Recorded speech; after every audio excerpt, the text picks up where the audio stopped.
Feeling tired after a meal can be frustrating, especially after lunch when one may need to be alert. Did you know that what, when, and how much you eat can affect your energy levels after eating?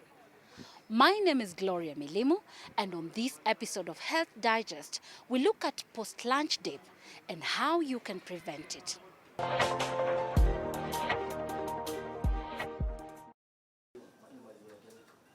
It's lunchtime.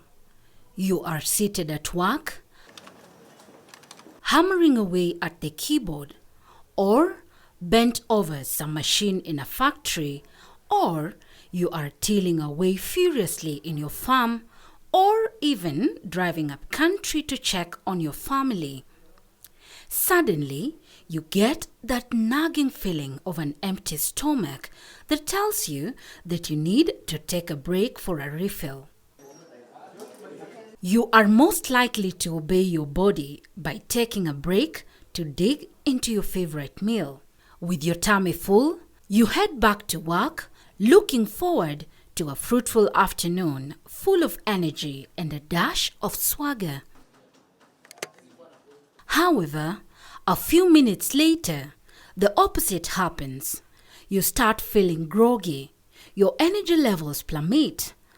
While you expect it to be full of energy, lethargy kicks in. You can barely work. You want to sleep, to take another break, or to perhaps call it a day. That nice meal has turned your day upside down, and now you can't wait to clock out and go lie down. Mostly when I have a heavy one, like ugali, during the lunch times, I normally feel sleepy. After eating ugali, maybe after lunch, I feel sleepy. Most of the time, according to my experience, when I take heavy lunch, like maybe for example ugali, the normal lunch in Kenya, I experience maybe sleepy, dizzy, tired, and all that. Yeah, so majorly I experience that. But light lunch, I feel still energized. Afternoons are always tricky, especially when you are at work, you are exhausted, and you feel like you want to take something at least to push you over the afternoon sessions, rather when you want to do something or attend to something. But unfortunately, when you take food, especially things to do with that are carbohydrate in nature, then you get to feel much more exhausted, rather with the digestion stuffs. So you feel dizzy. You don't want to concentrate. You struggle with sleep, or you struggle to stay awake. Yeah, so it's always not easy when in such a condition. One would ask, so what happened? As the meal was supposed to energize you, and now it is what is making you want to take a nap. Well, doctors have for a long time warned us that we are what we eat, and that the food we consume influences not just the composition of our bodies, but also how the various organs and tissues that form the human bulk perform their biological functions. Your sumptuous plate of lunch slowed you down, and there is a science behind it. Dr. Mary Leticia Mugambi, a dietitian and lecturer at Technical University of Kenya, explains this correlation. That dip or fatigue or tiredness after lunch can happen after any meal. Most people feel it after lunch, but it usually can happen after any meal. And the scientific name is called postprandial somnolence. A common cause for this feeling, she explains, is eating certain types of foods like carbohydrates. Carbohydrates like white bread, pasta, rice, among others, can make one happy after eating, but also boost their need to sleep, Hence the reason why most people after eating carbohydrates tend to feel heavier and sluggish after a meal. The food you're eating, you said you're nourishing your body. If it's high carbohydrate, high starch, and I'll talk about the specific starch, causes your blood sugar to go very high, to have a spike, and then come down rapidly. And that coming down rapidly of your blood sugar, is that what you feel? Oh. Let's take a typical lunch. If it is white, the starch is white ugali, white rice, white bread. There's no fiber there. So the blood sugar will spike up, and within an hour and a half, you feel, oh my God. So the key is to give your body enough fiber. Breakfast, lunch, supper. The term I'd like you to never forget is, the more white your meal, the worse you're going to feel. Or the more high sugar you eat, the worse you will feel, because you'll spike up and you'll go down again very rapidly. Experts say a hormone known as insulin is often produced after eating carbohydrate-rich foods.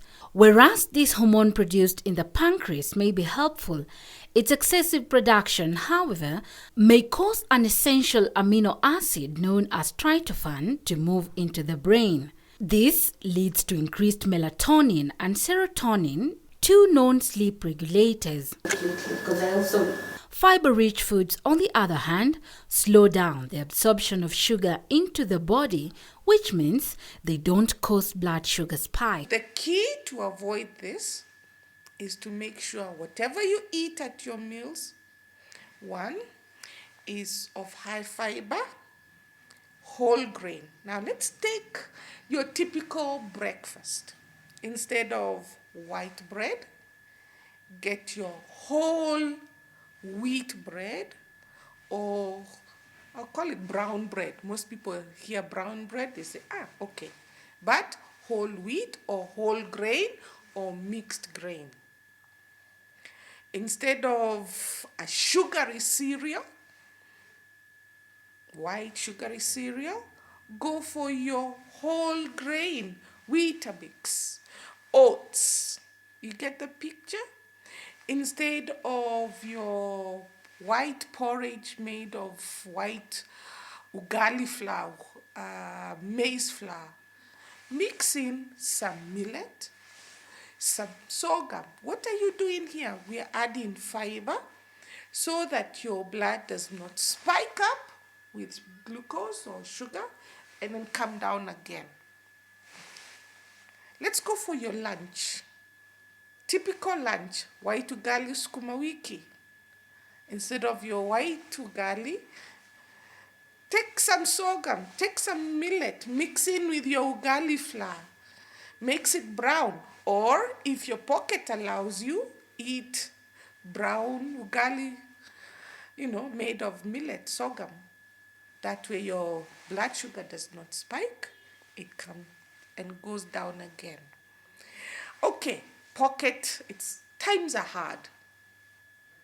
Times are hard. Not everybody can afford brown stuff on their plate. Take your white rice. How do you make it healthier? Have more fiber. Boil your beans, mix it with your rice. So you have your serving of rice and a serving spoon of beans. And together with your sukuma wiki, then you won't feel that slump later on. While post-lunch dips are natural, other factors that nutritionists say contribute to this feeling is the general makeup of foods. For instance, fatty foods like deep-fried chicken and chips, which most people would find themselves eating during lunch or any other time, may take longer to digest. When that happens, the body is forced to use a lot of energy to break down the food. Let's go to town center for lunch. Where are we going to end up? The chips joint, the fast food joint. And what are we usually ordering? Chips and sausage, chips and quarter chicken. Look at that plate. It's all white, deep fried, and a small piece of chicken there. What will that do to your blood sugar? It will spike. And be honest, when you eat, I've got nothing against chips and sausage. How long will you stay full on your chips and sausage or plate of chips? You tell me, how long will it take you? Maybe an hour, 2, before you say, "Ay, niko na njaa." Just like sugar-high foods, experts say sugary drinks can also make you feel tired. The higher amount of sugar and fat, deep fried foods. You see, for whatever reason, it takes longer for the food. When you eat a high fat food, it stays longer in the stomach. The stomach does not empty very quickly. That's why you stay full for a very long time with fat, with a fatty meal. So fat is not bad. Let's get it straight here. The fat is not bad. It's if you use too much of it and the type of fat you're using to cook your food. If your fat stays solid at room temperature on the counter, that's not a good fat. But if it stays liquid at room temperature, that's a good fat oil to use. But you shouldn't use more than a teaspoon, maximum a tablespoon while cooking. So deep fried food, let's just say steer away from them. According to experts, not all foods affect the body the same way. High-protein foods such as fish, eggs, and cheese, among others, also contain tryptophan, which can also be a factor to your afternoon heaviness as it induces sleep. For most people, according to Dr. Mugambi, it is just a matter of overeating. When one is distracted while eating, for instance, when they are multitasking at work or at home, the brain fails to register that they are eating, so they end up consuming more food. When you are at your office desk and you have things, your brain does not register that you're actually eating. In order for your brain to register that you're eating a meal, you have to sit down, have a plate in front of you, and eat. That's when a signal comes on. It's called the satiety signal. I am full. But there you are drinking soda, there you are crisps, there you are, whatever it is, putting things in your mouth. Your brain is not registering. So the satiety signal does not switch on. The human body is really amazing. Mealtime is mealtime. Sit down, eat, you will register. Same thing. How many times have you been watching a television and you're eating? You say, "Oh, I finished my food. When did I finish? I'm not hungry. I'm still not full." But you've eaten a full plate, so you go get some more. But when you switch off the TV or you focus that you're actually eating, that's when the full signal comes in. Similarly, what time someone eats also plays a major role in their energy levels after eating. The energy slump, they say, is due to what is known as circadian rhythms of weakness, which take a dip between 2 p.m. and 5 p.m. Circadian rhythms are internal driven cycles that rise and fall during the 24-hour day. Different researchers have tried to explain the phenomenon behind the feeling. Some researchers say changes in blood circulation, like blood flow to the small intestines, dramatically increases after a person eats. Dr. Tomonori Kishino, a professor of health science at Japan's Kyorin University, says as blood is pumped into the gut to fuel digestion, a corresponding drop in blood flow to the brain could trigger feeling of sleepiness. However, some of a contrary opinion to the hypothesis say that blood flow to the brain does not change after a person eats a meal. There are many myths about why that happened. I'll tell you why it does not happen. A lot of people will say blood is rushing to my stomach so that food can get digested and removes blood from the head. That does not happen. It's not biologically possible. Okay. Another one, they'll say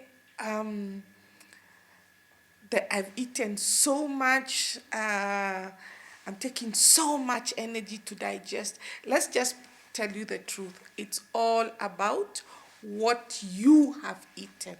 There is no treatment for post-lunch dip that is scientifically known as postprandial somnolence, but experts say different steps can help one increase their feeling of alertness. To do away with that feeling, I wash my face or I go for a walk. When I'm at work, I can maybe just stand from my seat, of course, then maybe stretch or maybe take water, cold water. Yeah, mostly. Then that's when I feel energized a little bit. But I normally love to have that small break, after lunch, maybe 15 minutes or 20, just to feel okay. Then that's when I'll come back energetic and also going back to work. For me to counter that feeling, one of the things that I've adapted is that I try to go out and get fresh air so that I can come and continue working. And then maybe take cold water as well as wash up my face for that, to counter that feelings. And then I'm good to go and ready to continue with the work or the task that I was doing. For me, I don't take heavy meals, and equally I have to run around because of my job. So mostly you find I'll take light meals and take the heavier meals in the evening. So yeah, I think I just eat healthy, mostly around the lunch hour. What I always do, well, at least I have some time to attend to my phone, at least to engage my mind that I'm doing something. I can take a walk or stretch. To beat this feeling, Dr. Mugambi also advises Another way to avoid this is how much you eat. How many of us have gone to a buffet and you go for not one round of eating, but 2 rounds, and then you put more fruit and more stuff, and so you just sit back now and you wonder, why am I feeling so tired? The key is also to watch the portions. A rule of thumb is when you take a typical plate, half of it should be vegetables. The more colors on your plate, green, red, yellow, bright colors, the better. And the more fiber. A quarter of your plate should be your starch, your ugali, your rice, your chapati. But that's where now the trouble is.